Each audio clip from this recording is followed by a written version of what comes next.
Comment un roi tout-puissant a fini, décapité par son propre peuple? Bienvenue dans l'histoire la plus chaotique de France, la Révolution française. On est en 1789. La France est un royaume dirigé par Louis XVI. Le problème? Le pays est en crise totale, dette énorme, prix du pain qui explose, inégalité absurde. La société est divisée en trois groupes, le clergé, la noblesse et le tiers-état, soit 97% de la population. Et devine quoi? Ce sont les plus pauvres qui pèsent presque tous les impôts.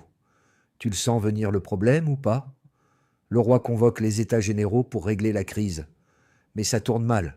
Le tiers-État veut plus de pouvoir. Refus du roi. Alors, il se proclame Assemblée nationale. Et là, événement mythique. Le serment du jeu de paume. Ils jurent de ne pas se séparer sans avoir écrit une constitution.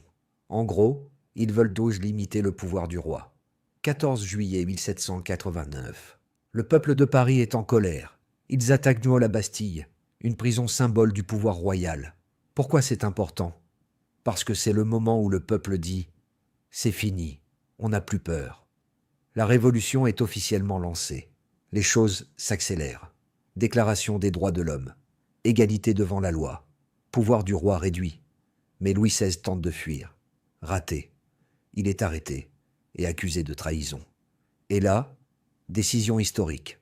Le roi est condamné à mort. Oui, un roi exécuté par son propre peuple. Après ça, la révolution devient extrême.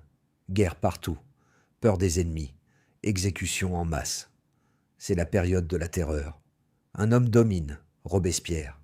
Des milliers de personnes sont guillotinées, parfois juste sur suspicion. Mais même Robespierre finit par tomber.